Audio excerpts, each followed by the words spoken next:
കേരളത്തിന് അർഹതപ്പെട്ട ഫണ്ടുകൾ കിട്ടുന്നതിന് വേണ്ടി വി.ഡി. സതീശനൊപ്പം ഞങ്ങൾ ഡൽഹി നഗരത്തിൽ, ഡൽഹി തെരുവില് എത്ര ദിവസം വേണമെങ്കിലും സമരം ചെയ്യാൻ തയ്യാറാണ്. അല്ലാതെ അദ്ദേഹം വന്നിട്ട് രാഹുൽ ഗാന്ധിയുടെ കൂടെ അല്പനേരം ഇരുന്നിട്ട് അങ്ങോട്ടും ഇങ്ങോട്ടും നോക്കിയിട്ട് പോയ പോലെയല്ല. UDF ഗവൺമെന്റിന്റെ കൂടെ നിൽക്കാൻ ഞങ്ങൾ പ്രതിജ്ഞാബദ്ധരാണ്. അവർ ചെയ്തു പോലത്തെ വൃത്തികേട് ഞങ്ങൾ ചെയ്യില്ല. ഞങ്ങൾ അചഞ്ചലമായി നിൽക്കും. അന്ന് LDFന്റെ സമയത്ത് തന്നെ നേതാക്കൾ, വിദ്യാഭ്യാസ മന്ത്രി അടക്കം പറഞ്ഞിരുന്നത് PM3 പിന്മാറിയാൽ അല്ലെങ്കിൽ PM3 ഒപ്പിട്ടില്ലെങ്കിൽ മറ്റ് ഫണ്ടുകളെ കൂടി ബാധിക്കുമെന്നാണ്. അപ്പൊ ആ കാര്യത്തിൽ അന്ന് ഇത് LDFന് ഇത് ബോധ്യമില്ലായിരുന്നു, അതോ MP പറഞ്ഞ പോലെ ഈ പാർലമെന്റിലെ പോരാട്ടത്തിന് ശേഷം ഇത് മാറ്റിയാണെന്നാണ് പറയുന്നത്? അല്ല, ഞാൻ പറയുന്ന ഒരു കാര്യമാണ്. ആ കാരണം എന്ന് വെച്ചാൽ ആ മറ്റ് ഫണ്ടുകളുമായിട്ട് ബന്ധപ്പെടുത്തരുത് എന്നുള്ളതായിരുന്നു നമ്മുടെ നിലപാട്. ആ ഫണ്ടുകളുമായിട്ട് കൂച്ചിക്കെട്ടാൻ ശ്രമിച്ചപ്പോഴുള്ള ഒരു ബുദ്ധിമുട്ട് നമുക്കുണ്ടായി. ആ ബുദ്ധിമുട്ടിന്റെ പശ്ചാത്തലത്തിലാണല്ലോ നമ്മുടെ വിദ്യാഭ്യാസ വകുപ്പ് അങ്ങനെ ഒരു MOUയിലേക്ക് പോയത്. പക്ഷേ ഞാനിപ്പോഴും പറഞ്ഞൊരു കാര്യമുണ്ട്. ഈ കഴിഞ്ഞ ദിവസം വന്ന ഉത്തരത്തിൽ യഥാർത്ഥത്തിൽ നമുക്ക് നല്ലൊരു കേസുണ്ട്. അത് കേരളത്തിലെ LDFനും UDFനും സംയുക്തമായിട്ട് വേണമെങ്കിൽ പോരടിക്കാൻ ഞങ്ങൾ തയ്യാറാണെന്ന്. അവർ വരട്ടെ, ആ 19 MP ഇങ്ങോട്ട് വരട്ടെ, പിന്നെ അതുപോലെ അല്ലെങ്കിൽ കേരളത്തിലെ ഗവൺമെന്റ് വരട്ടെ. അവർ ബോയ്ക്കോട്ട് ചെയ്തുപോലെ ഞങ്ങൾ ബോയ്ക്കോട്ടും ഇല്ല. ഞങ്ങൾ എവിടെയും പോയി സമരം ചെയ്യാൻ തയ്യാറാണ് അവരുടെ കൂടെ.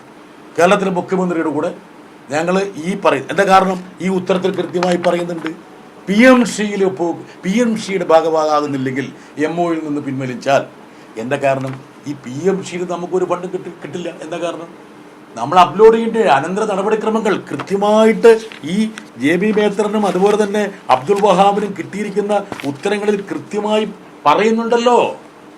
അതായത് അടുത്ത സ്റ്റെപ്പ് എടുക്കണമെന്ന്. അപ്പോൾ അതുമായി ബന്ധപ്പെടുത്തേണ്ടതില്ല എന്നൊരു വാക്കുണ്ടെങ്കിൽ നമുക്ക് അതിനെ മുകളിൽ പിടിക്കാം. അത് നിയമപരമായിട്ടും ഭരണപരമായിട്ടും രാഷ്ട്രീയപരമായിട്ടും UDF ഗവൺമെന്റിന്റെ കൂടെ നിൽക്കാൻ ഞങ്ങൾ പ്രതിജ്ഞാബദ്ധരാണ്. അവർ ചെയ്തു പോലത്തെ വൃത്തികേട് ഞങ്ങൾ ചെയ്യില്ല. ഞങ്ങൾ അചഞ്ചലമായി നിൽക്കും.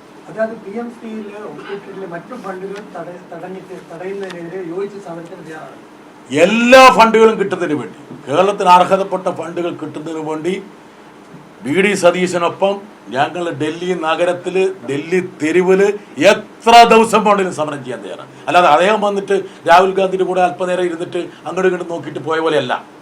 എത്ര ദിവസം വേണമെങ്കിലും ഇരിക്കാം, എത്ര ദിവസം വേണം. ജന്തർ സമരത്തിൽ ഞങ്ങൾ ഇടതുപക്ഷ MPമാർ എത്രയോ ദിവസം ഇരുന്നു. എൻ്റെ ശബ്ദം പോലും തിരിച്ചു കിട്ടിയിട്ടില്ല. എത്ര ദിവസം വേണമെങ്കിലും ഇരിക്കാം. നമ്മുടെ കോക്രോച്ചുമാർക്ക് ഇവിടെ ജന്തർ ഇത്രയും ദിവസം ഐതിഹാസികമായി സമരം നടത്താൻ പറ്റുമെങ്കിൽ കേരളത്തിലെ ഗവൺമെന്റ് ഇവരൊക്കെ നല്ല ഊശ്വരന്മാരായിട്ടുള്ള സമര യോദ്ധാക്കളാണെന്നല്ലേ പറഞ്ഞുകൊണ്ടിരിക്കുന്നത്. അവരെ സമരത്തിലൂടെ വളർന്നു വന്നവരല്ലേ. വരട്ടെ ഇങ്ങോട്ട്. നമുക്ക് രാഹുൽ ഗാന്ധിയെ വിളിക്കാം, നമുക്ക് MA വിളിക്കാം, D രാജയെ വിളിക്കാം, നമുക്ക് ദിബങ്കറിനെ വിളിക്കാം, MLA മാറ്റ് കക്ഷികളെ ഞാൻ സംഘടിപ്പിക്കാം. സമാജ്വാദി പാർട്ടി, RJD ഉൾപ്പെടെ എന്തിന് ഞങ്ങളുടെ ശത്രുപക്ഷത്ത് നിൽക്കുന്ന തൃണമൂൽ കോൺഗ്രസിനെ വിളിക്കാം.